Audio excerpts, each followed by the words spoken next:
Okay, DCA students, time for another literature lecture recap for our class for English 3.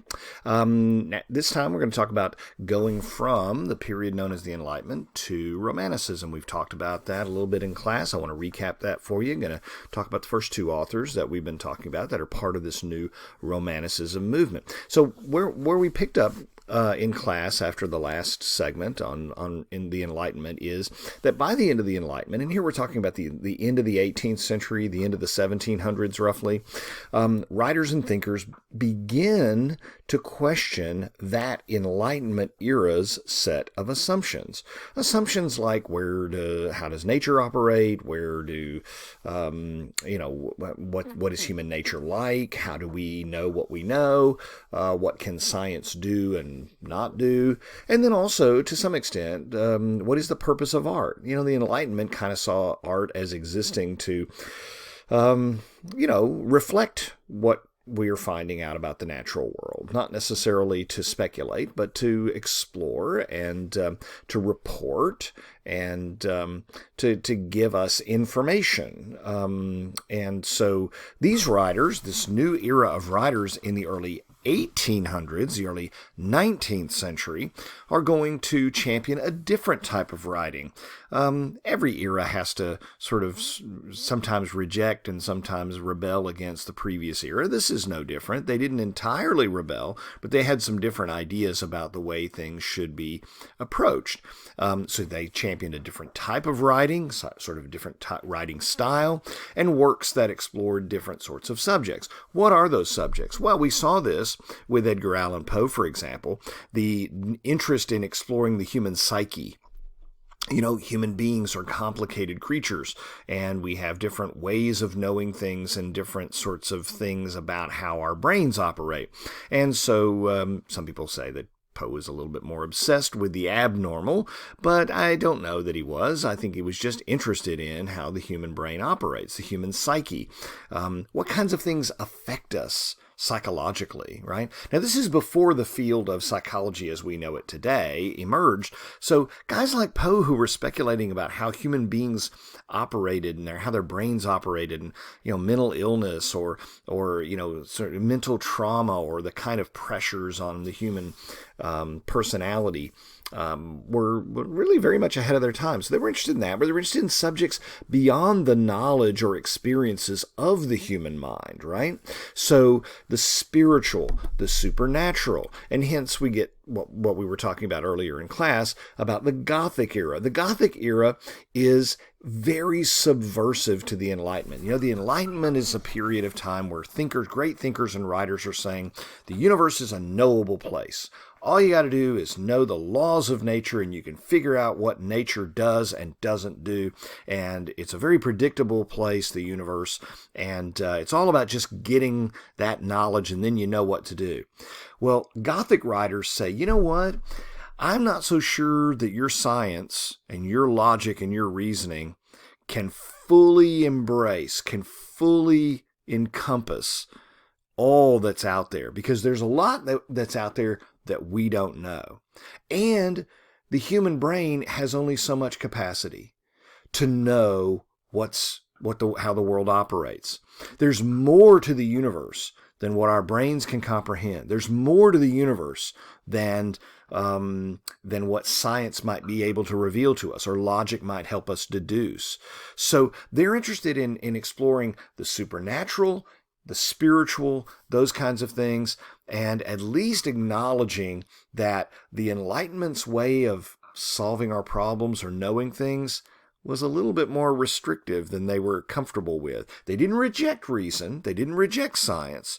They simply said there's more to that, and there are more ways of knowing things than just through some lab experiment, okay?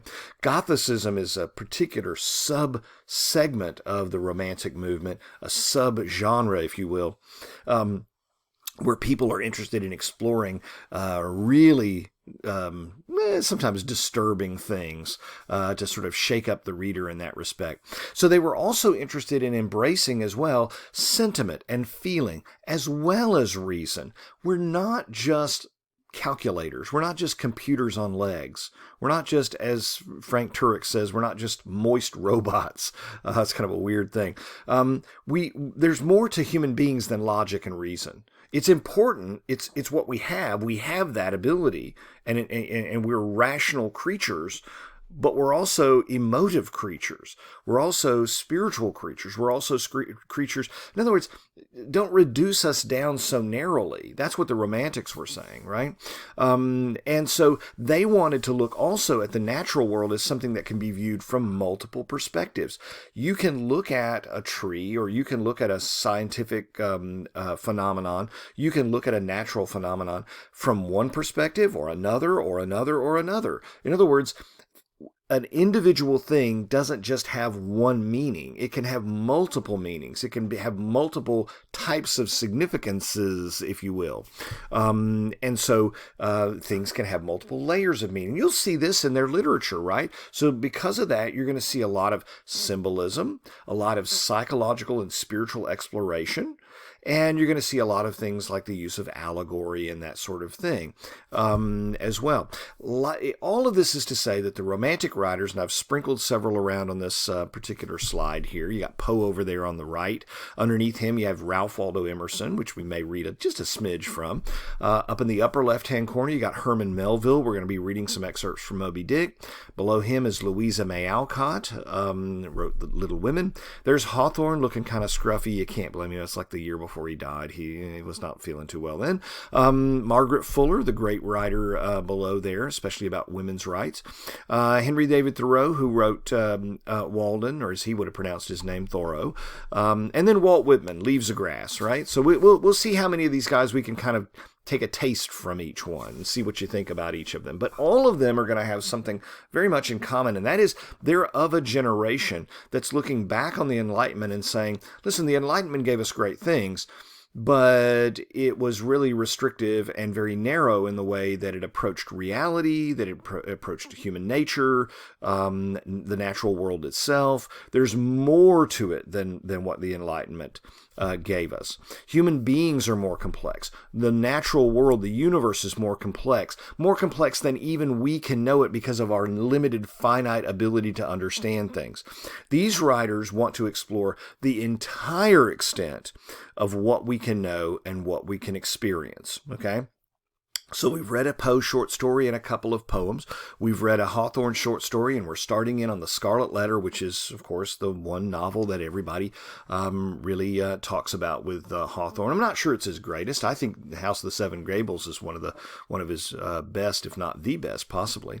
And we're going to touch on some Melville here after some other brief pieces as well. So just remember, we're moving from the late 1700s into the 1800s. We're moving from one way of approaching things, the way Benjamin Franklin or Jefferson or Jonathan Edwards would have approached reality. Even though Edwards was interested in spiritual issues, that's true, but he had a very sort of 18th century way of approaching even spiritual issues. These guys are going to say, tabula rasa, yes, sure, we learn through our senses, but we learn through other things as well. We learn through our intuition. We have spiritual knowledge. We have a priori knowledge that we know. Even science acknowledges that we know things from birth. In animals, we call it instinct.